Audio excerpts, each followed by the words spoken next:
ressembler à ceux de tout le monde. Madame, votre mère me demande si vous êtes heureuse qu'elle vous marie. Moi, je lui réponds que oui. Cela va sans dire. Le nom n'est pas naturel. Le nom n'est pas naturel? Le mariage aurait-il donc de grands charmes pour vous?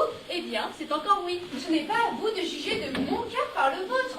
Quel m'a donc fait de dire que vous étiez bien aise d'être mariée? Et si j'allais te faire pitié une fois mariée? Songe à ce que mari. Bonjour, Sylvia. Ton prétendant arrive aujourd'hui. Tu ne réponds rien. Élisette, de son côté, baisse les yeux. Pardon, toi, de quoi s'agit-il? C'est que j'entretenais Lisette du malheur d'une femme maltraitée par son ami. Sylvia, tu sais combien je t'aime. Doran vient pour t'épouser à une seule condition, que vous vous plaisiez tous les deux. Vous me voulez? Oui, je vous veux. Vite, un notaire. Vous m'aimez? Non, moi non plus. Allez vite à cheval. Son idée est plaisante. Si je la laisse faire, il doit arriver quelque chose de bien surprenant. Elle ne s'y attend pas elle-même. Nous allons voir Dorante aujourd'hui, mais nous le verrons déguisé. Déguisé? Croit-il venir pour un bal masqué? Mais non, il veut venir chez nous sous la figure de son domestique, qui de son côté fera le personnage de son maître. Ah, cela sera plaisant. Tu m'en voudras, Bourguignon, puisque cela divertit mes maîtres. Je t'en remercie, Lisette. Courage, mes enfants! Si vous commencez à vous aimer, vous voilà débarrassés des préliminaires. Oh, doucement. S'aimer, c'est une autre affaire. Moi qui vous parle, j'en veux au cœur de Lisette, exige que Bourguignon n'irait pas sur les brisés. Et si moi, je veux que Bourguignon m'aime? Lisette n'a pas besoin d'exiger pour être servie. Bourguignon, vous avez piqué cette galanterie quelque part. Vous avez raison, c'est dans ses yeux que je l'ai pris. Dis-moi, Elisabeth, ta maîtresse te vaut-elle? N'est-elle pas hardie d'avoir une femme de chambre aussi belle que toi? Bourguignon, cette question-là m'annonce que tu viens avec l'attention de me dire des légèretés. Faut-il que je te quitte? Non, attends.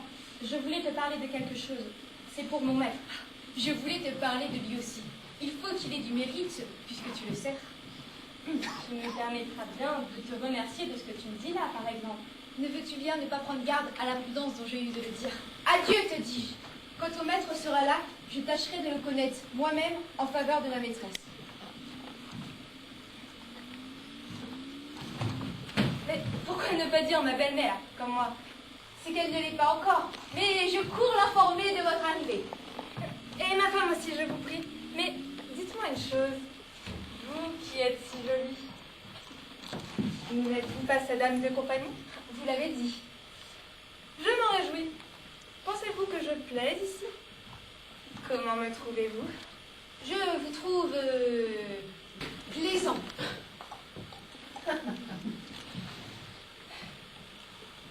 Très bien. Je donnerai du mélancolique. Je pleurerai s'il le faut. Il faut madame qui vient. Mon cher monsieur, ce n'est qu'à l'instant que j'apprends que vous êtes ici. Demain, je me garantis adorer. Eh bien, s'il vous aime tant, qu'il vous épouse. Quoi? Vous ne l'empêcheriez pas? Renverse, ravage, brûle, enfin épouse, je te le permets. Oh, adieu mes enfants, je vous laisse ensemble. Ah, il est bon que vous vous aimiez. Un peu, avant que de vous marier. Je ferai bien ces deux besognes-là à la fois, moi. Oh, point d'impatience. Adieu. Ah, tenez donc, petit apportant. Est-ce qu'on saura avoir la paix quand nous amusons? Eh bien oui, monsieur. Amusons.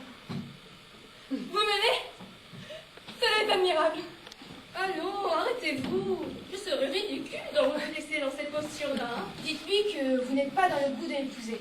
Ah, je ne saurais, madame. Votre mère me l'a défendu. Elle vous l'a défendu, mais je ne reconnais point ma mère à ce procédé-là. Oh, je crois qu'il est homme à faire briller son bel esprit. Il n'est pas question d'en faire un fourbe et moi une imbécile qui l'écoute.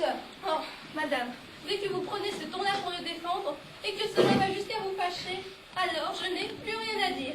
Je ne saurais m'en remettre. Mais, Lisette, voilà pour Bourguignon.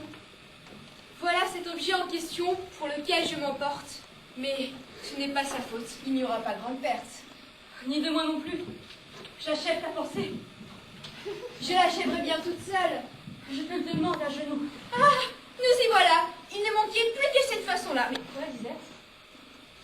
oui, le galant Bourguignon. Le galant Bourguignon dont je ne savais pas l'épithète. Ne me parle pas de lui. C'est moi qui suis Dorante. Ah, je vois clair dans mon cœur. Permettez d'en mériter d'autres. Voulez-vous que j'aille chercher le bateau? Marot! Marot, soit.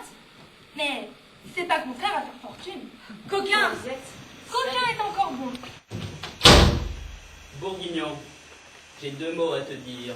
Supposez que Lisette ait du goût pour moi. Tu as le langage bien précieux pour un garçon de ton genre. Mais monsieur, vous l'aimez donc beaucoup?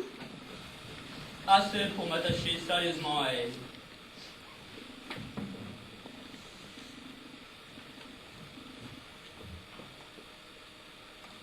Enfin, marraine, je vous vois et je ne vous quitte plus. Achevez donc! Haïssez-vous la qualité de soldat? Qu'appelez-vous un soldat? Un soldat d'antichambre. Un soldat d'antichambre?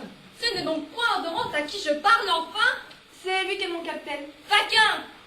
Bah, la jolie culbute que je fais là. Tout de bon? Touche-la, d'accord. Le soldat de monsieur vaut bien la coiffeuse de madame. Il s'arrête pourtant. Et le voilà qui repart. Je n'ai pas tant de pouvoir sur lui que je le pensais. Mais il revient. Je me dédie donc. Je l'aime encore. Feignons de partir pour qu'il puisse m'arrêter. Attends, j'ai encore quelques mots à te dire. Aussi, je me ferai un scrupule de vous dire que je vous aime. Jusqu'à un requin vous reste. Belle consolation. Il n'y a que toi qui gagne à cela. Exact, je n'y perds pas.